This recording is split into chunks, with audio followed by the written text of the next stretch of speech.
So I feel like I've got a little bit of vindication from the video I made a little while ago. I've just been going through the FRR rules for the Tour of Britain, and I'm glad to see that the trainer is required rather than a power meter if you meet the requirements. Now there are circumstances where your trainer might drastically overread, or there's a bit of an inaccuracy.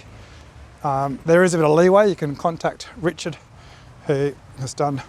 I have to commend Richard on this new rule, because it is something I've been calling for a while. And if you want to know why I'm calling for this, you can see this in the video up here, but I don't want to rehash it. It was a bit controversial for some people. Halloween. Now I'm getting quite excited about this tour. Not so much for the courses, but because of the rules that are implemented. The virtual classification is based on riders who are doing the full tour. So if a rider has not been doing the full tour, they enter in, say, round 3 or 4 or 5, absolutely blow the field up and finish well ahead of you. They will be ignored for the GC results, which is actually a really good innovation. What do I call it, innovation? Anyway, it's basically a very smart rule. And props, hats off to Richard for doing that. I've got some nice flowers along here. Thought I'd show those flowers. It's quite a nice area, this street. It's coming up to the Catholic school. I'm not a religious person, but the school is quite nice. I've just been going through the road book, checking things, and the stages, it's not too long. The problem I have with FRR in the past, it's a lot of commitment for time. I don't think I could have done a 21-day or a 22-day event. It would have just been too much. I think Whitney would have divorced me. So I'm sure a lot of people are in a similar boat to me. All right, so I'm just going to walk to the park and then we can go over the stages.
Yeah, so as I was saying, Capsicum, Dragon, Reaper and Ghost, they're the ones that are required to use trainer power.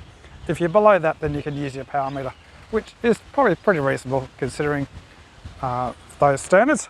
Now, have a look at the road book. Let's have a look at that. Stage 1 will be individual time trial, Champs-Élysées, 20, how many kilometers? 16 kilometers. That's not going to be fun. And then stage 2 will be Muckle Yin.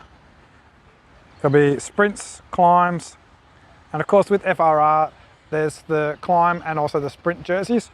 So if you're not really a GC rider or you just want to have a bit of fun and then ease up, there will be a broom wagon so that you can't do what you've done in previous events.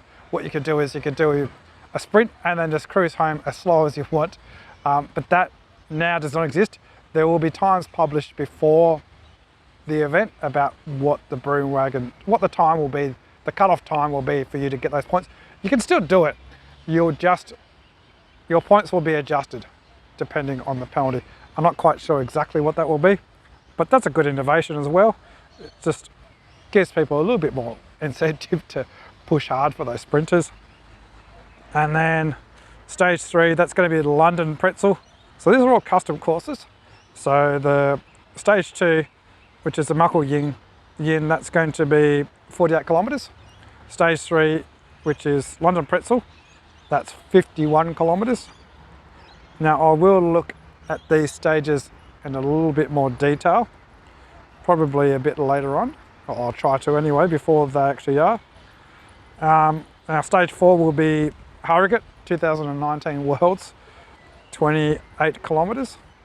And then, or Harrogate, I think it's Harrogate, I'm so terrible with that. Stage 5, Glasgow Reverse, not too bad, 30 kilometres. And then Knickerbocker, everyone hates that one, don't they? That'll be 33 kilometres. And then the King stage will be, I missed that. So November the 7th, stage 7 will be Richmond 2015 Worlds, 33 kilometres. That's actually not too bad, that one, just flat to a couple of kickers at the end for those who like kickers like me. Then stage 8, individual time trial, Harrogate Reverse, 28 kilometres. That is not going to be fun for me. And then stage 9, the Queen or King stage, depending on where you read it with Richard Vale. This is not going to be fun. This is one everyone dreads.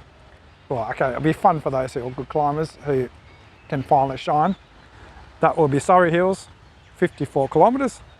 And then the final stage, stage 10, Royal Punt Room, and be 48 kilometres. Yeah, so I'll be looking forward to the FRR. What I really like is trainer power for those. I think I'm actually a bonnet at the moment, so I don't need to be using trainer power, but I will be. Those around me don't need to be using it. But this is not the point that I was making the other video. Bonnet doesn't need to have a trainer. And if you haven't done the FRR before, and it's quite confusing because instead of having A cat, B cat, C cat or D cat, or the new ZRS scores, Richard classifies you differently, uses the ELO rating. So you've got Capsicum, Dragon, Reaper, Ghost, Habanero, Bonnet, Cayenne, Jalapeno, Pepperoncini, I think, and the bell pepper. I probably butchered a few of those names because I'm not completely familiar with how to pronounce them. Hopefully you'll find something that suits your ability. And if you do level up during the round, this might actually happen to me because I'm coming back into fitness. And so I may upgrade from Bonnet or Bonnet to Habanero. I don't think I'll reach Ghost. It's only not enough stages, not enough time. But I won't be penalised too much. I'll still have a GC time and things based on my previous races. I think I might just get there might be a little bit of a small penalty for being in the wrong pen, but at least I'll still be able to enjoy it. And of course, the big thing is for those who stay in their category and are in the correct category, it's no longer like it was before where people would join, they'd be far too strong. By the end of the series, they basically, in the old cat system, were racing a C cat were actually A cat riders, but that is sandbagging. So there's cracking down on the sandbagging. Anyway, I think I've spoken enough in not enough detail. I just wanted to quickly go over it. So for those who didn't know the FRR was on, they may see this video and join in. It'll be fun.